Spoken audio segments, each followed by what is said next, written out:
우리 어머니는 제가 고등학교 시절 장을 보고 돌아오는 길에 난 교통사고로 인해 지적장애 3급이 되셨습니다. 지능지수 검사 결과 50 후반. 평소엔 그냥 사고 전 어머니와 다를 바 없지만 조금만 몸이 힘들거나 투정 부릴 일이 생기면 초등학교 어린아이처럼 칭얼거리고 보채는 정도입니다. 그렇게 결혼하고 3개월이 채 안 되었을 때 전처는 장모님과 제주도 여행을 간다고 하더라고요. 결혼 후 일을 그만두고 집에만 있기에 적적할 수 있으니 즐거운 시간을 보내고 오라고 흔쾌히 가는 것을 반겼습니다. 전처가 여행을 간 사이 저는 며칠 본가에 들렸습니다. 그리고 혼자 계시는 어머니가 무엇을 하는지 보았습니다.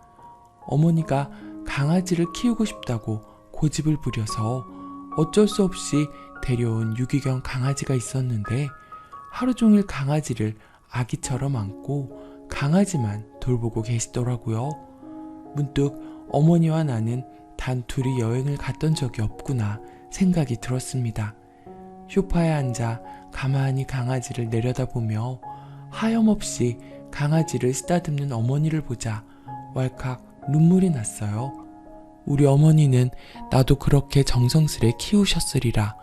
그리고 아버지와 나를 위해 장을 보고 돌아오시는 길에 난 사고로 이제는 그 전으로 되돌아갈 수 없구나. 우리 어머니가 그 강아지 같았습니다. 어딘가를 가자고 하지도 못하고 그저 본인을 좋아해주는 존재만 있다면 그저 그것만으로도 행복한 강아지. 본가에 들렀다가 집으로 돌아오는 길에 미친 듯이 눈물이 흘렀습니다. 전처가 돌아오고 나서 아내에게 연차와 주말을 이용해 어머니와 여행을 다녀오겠다고 넌지시 이야기했습니다. 그러자 돌아온 말은 왜 자신은 놔두고 어머니와 여행을 가냐는 짜증 섞인 힐난이었어요. 적잖이 당황했고 또 황당했습니다. 너무나도 이기적인 모습에 현실을 부정하며 그럴 수 있다 생각하려 했습니다. 타추경사하여 혹여나 그런 모습에 내가 반응해 더 큰 일로 이어지지 않을까 오히려 내가 걱정했습니다. 며칠 동안 토라진 전처를 달래며 다시 한번 어머니와의 여행을 이야기했을 때 전처의 입에서 나와서는 안 될 말이 나왔습니다. 근데 니네 엄마 어차피 좋은데 데려가도 뭔지도 모르잖아. 듣는 순간 귀를 의심했네요. 그리고 눈가에 눈물이 핑 도는 건 순식간이었습니다. 그 눈물은 곧바로 분노로 바뀌었어요. 태어나 처음으로 화가 나서 몸이 떨린다는 감정을 느꼈습니다. 그렇게 불든 내 두 눈을 외면한 채 전처는 계속해서 어머니에 대한 흉을 이어가더군요. 그리고 전처에 대한 내 감정은 이제 아무런 의미도 가치도 없는 무색이 되었습니다. 전처의 뺨을 치고 겨우겨우 한마디를 내뱉었습니다. 나가. 긴 연애와 결혼생활간 단 한 번도 나는 전처에게 폭력적인 모습을 보여준 적이 없었습니다. 놀란 전처는 얼른 옷을 챙겨 입고 집을 나갔습니다.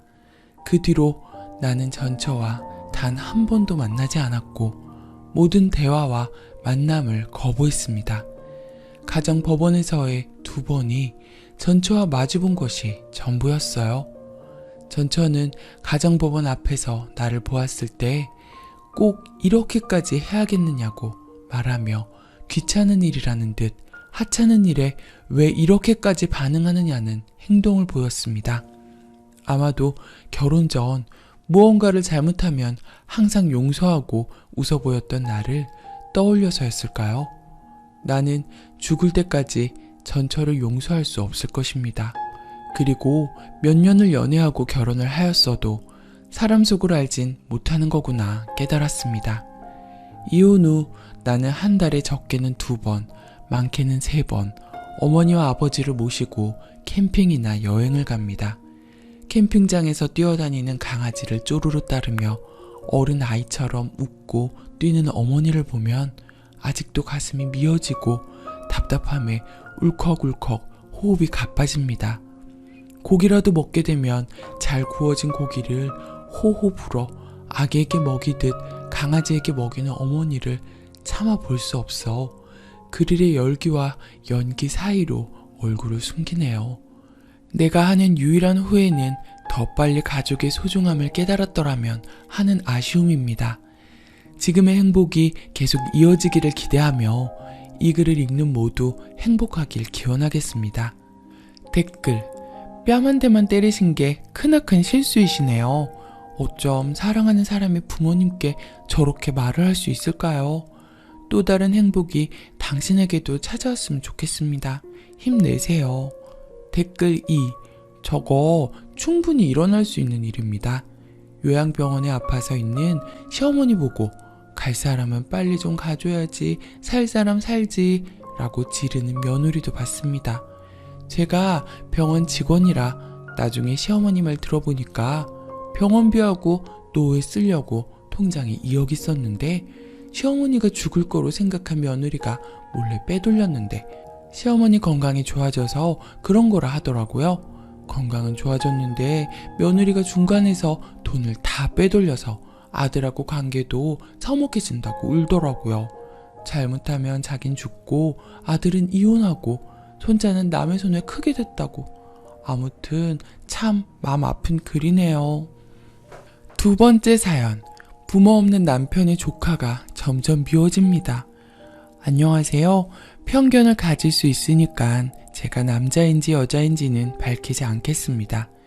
다름이 아니라 배우자의 조카가 부모가 없어서 어머니 혼자서 키우고 있는데 어디까지 챙기고 신경 써야 하는 게 맞는 걸까요?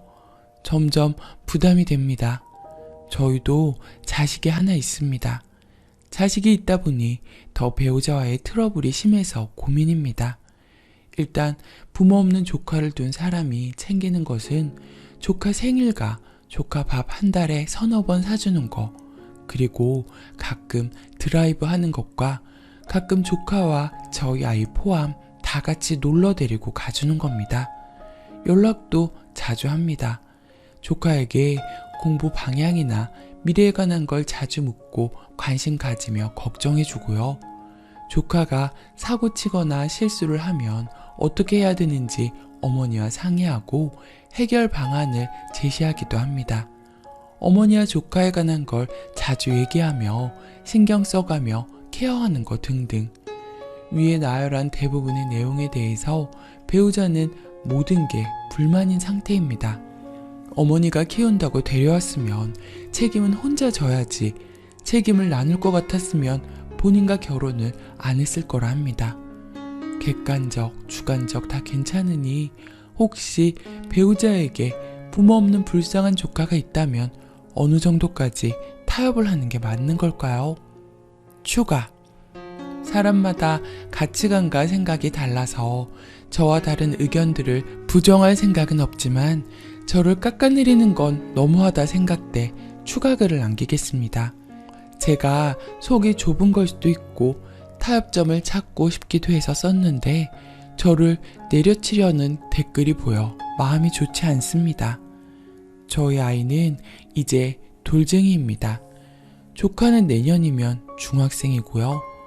조카 엄마 제가 한 번도 보지 못했고 스스로 목숨을 끊으시고 조카의 아빠도 한 번도 보질 못했는데 개차반이라 어머니가 데려와서 여태껏 키웠다고 들었습니다. 정말 불쌍하고 안타깝죠. 하지만 결혼 전에 배우자와 얘기했던 내용은 조카와 어머니를 제가 신경 쓰지 않아도 되고 신경 쓸 일을 만들지 않겠다고 늘 말해왔습니다. 근데 결혼을 하고 나니 남편이 약속했던 부분과 아예 달라요. 어머니는 말하면 입이 아플 정도고 조카까지 얹어서 제가 이해할 수 있는 범위를 벗어났습니다. 어머니는 그래도 엄마니까 넘어갈 수 있습니다. 제가 조카를 처음부터 싫어했던 게 아니라 갈수록 애가 미워지고 싫더라고요. 우리 집 아이는 카이스트에 태우면 발작할 정도로 거부해서 저랑 같이 벨트를 묶고 안고 타야 합니다. 조카랑 드라이브 하는 날이면 꼭 자기가 앞에 타겠다. 나 어디 타느냐. 이 한마디를 해요. 배우자는 이 한마디에 바로 앞에 타라 하죠. 저는 아기와 같이 뒷자리로 쫓겨난 셈이고 불편하게 갑니다. 활동량이 많은 애라 가만히 있지도 않고 놀고 싶은데 안고 있으니 보채는 건 당연하고요. 근데 조카랑 앞에 나란히 앉아서 애가 울든 말든 조카에게만 말 걸고 조카와 한마디라도 더 해주려고 노력하는 배우자를 뒤에서 보고 있으면 초라해집니다. 남편 혼자 보내면 된다 생각해 보내준 적도 있습니다. 그리고 남편 본가와 저희 신혼집은 2시간 걸립니다. 제가 임신했을 때도 아기가 신생할 때도 남편은 조카 드라이브를 하기 위해 2시간 거리를 운전해 가고 싶다한 다른 먼 지역을 데리고 가지고 맛있는 것도 사줬습니다. 이해했죠, 처음엔. 근데 이런 날이 반복되니 조카가 요구하는 게 늘어갑니다. 자기 생일에 4시간이나 되는 거리를 갔다 오자 합니다.